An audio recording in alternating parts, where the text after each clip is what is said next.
Welcome back to the Financial Advisor Masterclass. This is your host, Gary Cinderbrand. I want to talk about something today that I actually discovered from another financial advisor that I trained more years ago than I care to remember. We were discussing the concept of value propositions, which is something I've always kind of abhorred. When you're proposing something, how can you propose that something has value if the person hasn't had a chance to sample it yet or compare it to anything else? Yet in every sales training course I ever hear, they tell you need a strong value proposition to attract the interest of the potential buyer. You think you've got a great value proposition? Try this thing out. Take out your phone, find a recording app, and just recite in your most authoritative voice your value proposition into the phone.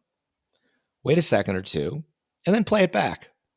And honestly ask yourself, would you hire you? Or would you be interested beyond that? The problem is, since most people have the attention span of a goldfish that hasn't been fed in a while, the minute you launch into your pre-canned speech, both you know and they know this is something you've probably pronounced countless times, and they tune out almost immediately. You have such little time to make a first impression. What are you going to do instead to get them to talk to you? Because in this case, your goal is not to give information. Your goal is to get information. So I have a deep-seated aversion to these things, and I really never used them. So let's try it a little bit differently. Let's think about creating constructive doubt in the mind of the person that you're talking to. Now, I say constructive because hopefully if you do it the correct way, good things will happen. Doubt, I'm seeking to get the prospective client to question their own assumptions. You'd be amazed how predictable this becomes. So, what I want to try and think about is pretty straightforward. I want them to think about their financial situation, and I'm going to help them identify gaps in their plans. Ooh, how do I do that without seeing the plan, you ask? Well, think about it this way. Instead of launching into that pre-canned spiel they've heard all the time, let's ask something that actually gets them to think. Here's a good idea.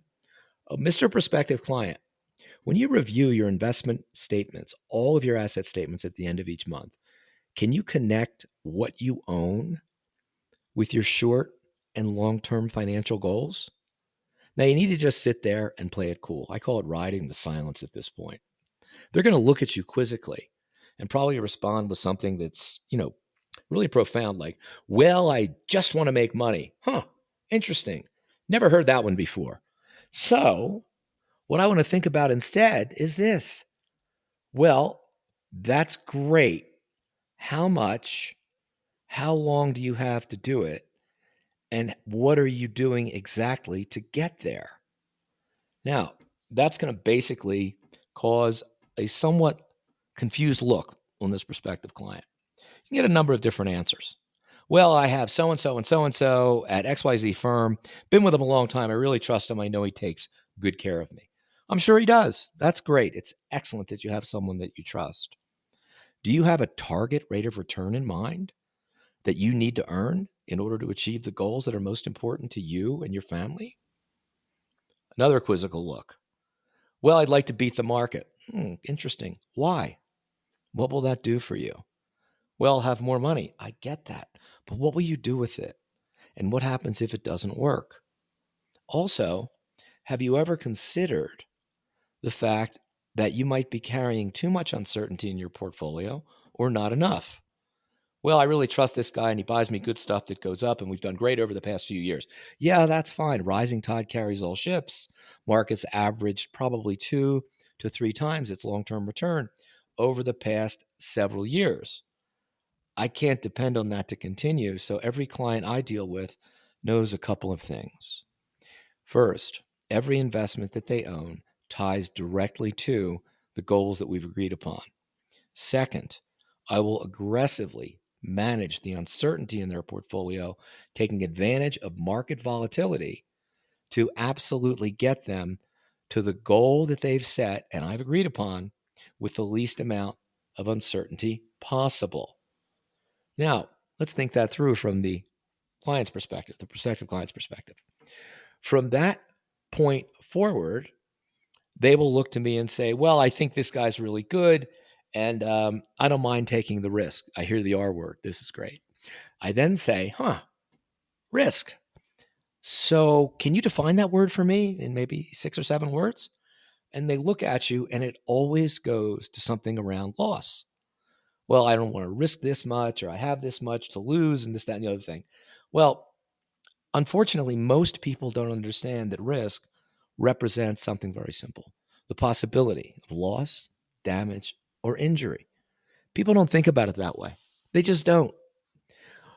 A while back, I took a new account agreement. I think it was from Schwab or one of the discounters. And I downloaded it to a PDF, and I did a replace of the word risk with what it actually meant: possibility of loss, damage, or injury.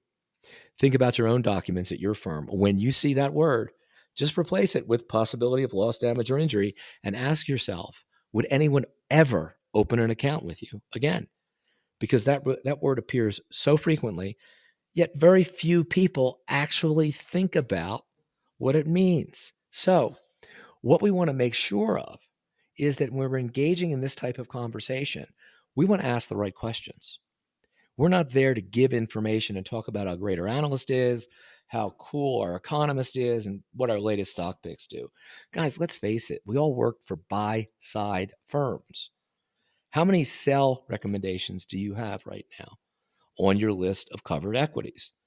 When I was at Merrill, I think we had something like 1,200 that were either 1, 2, or 3, buy it, strong buy it, neutral. And I think at any one point in time, we'd have a 4 for a sell or a 5 for immediate sell. Usually it was less than you could count on one hand. What I'm trying to do is get the prospective client to become introspective. I want them to find their own answers. If they don't know why they own what they own, that client or that prospective client should immediately be discussing with their financial advisor where they're going, what they're trying to accomplish, and how they're going about it. Good news is what they're going to find is, like most advisors, they basically probably put the money to work by consensus with their client, which, by the way, I'll talk about later. I never let my clients decide on asset allocation or security selection. If they wanted to do that, they could go someplace else. But if they were hiring me and holding me responsible for getting them to an outcome at a certain point in time, they had to listen. They had one chance to go off the reservation. I'd welcome them back. But by and large, they stayed glued to what I told them to do. Worst thing I ever heard from anybody was, hey, Cinderbrand, you were early, but you weren't wrong. Well, I'll take that every day of the week. What we're looking to do is move the conversation forward into an area where you can get a look at what they're up to. So here were my 3 offers that I would give when I would ask people what they were trying to accomplish, and they would basically say make money, or I don't know, or I haven't thought about it. Number 1, I'll tell you what. Get me a copy of your statements online, send them over to me in PDF. They'll be very secure. No one else will see them but me. Once I get them, I'm going to call you back. We're going to talk for about 10 minutes. I will then come back to you probably within a day or 2. And I'm going to tell you one of 3 things. First thing I may tell you, and I will tell you this, is you have a terrific financial advisor. Don't move, stay put. They're doing everything correctly. There's no way I can improve this. You should stay where you are. Number 2, you seem to own high quality investments, but I can't detect a theme or a specific risk management strategy. It may be there and I'm just not seeing it. If you like your advisor and you feel they've got your best interest at heart, I would recommend give them a call, ask them, hey, what is our strategy to manage uncertainty over the course of the years? How do we handle that? Now, if they say something along the lines of, we're going to dynamically rebalance your portfolio away from overperformance so that as time progresses, we're going to take advantage of that present value of dollars we may over earn in the early years to be able to take less risk in the later years, you got a great advisor. I may have trained them for all I know, but that works. Because as you get older and have less time to replace what's lost, you should have less uncertainty in your portfolio. If that's the language they use, that's terrific. Have them stay put. By and large, you're going to find most portfolios are going to follow some model. Model's going to be invented by somebody at the underlying firm. Maybe it's actively asset allocating, maybe it's not. But does it tie into a point B return that gets this client where they need to go so they don't run out of money? I don't know. But that client needs to know how and why his money is being run the way it's being run. Third, you see things in there that are just a train wreck. You see multiple government bond mutual funds. You see a variety of stocks that look like they were kind of the good idea of the day. Basically, most of them are showing red because in that type of scenario, usually clients want to sell their winners and keep their losers. Again, the exact opposite of what you want to do. And on that one, I'll just tell them flat out, your portfolio is a train wreck. It has nothing to do with what you're trying to accomplish.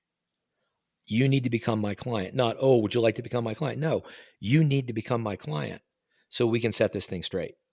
By the way, Mr. Abused, about to be my client, how did you get to this brokerage firm? What is it? Oh, Dewey, Cheatham, and Howe? How did you get to them? Huh. Your guys in your golf foursome use this person? A lot of people at your club use this person? Do you like the people at your club? Awesome. Let's get you fixed up. And let me come out and have lunch with you and a few of your buddies and explain to them what's exactly going on. Hey, guys, I'm not kidding around. I used to pick up, I would say, not tons and tons of people, but if I found someone in that third category, I would flat out ask them how they got to that FA. And I would go to everybody they knew that was using the same FA and just pick them all off for the same reason. Is that fair? I don't care. I didn't care about the other FA. I cared about the clients getting the straight stuff and getting them where they needed to go. Constructive doubt works. Give it a try. If it doesn't work, you're doing it wrong. Send me an email. Send me a recording of what you said. Dump the value proposition. Nobody cares. This is Gary Cinderbrand. If you find this stuff useful, please subscribe. Tell your colleagues. Talk to you again soon.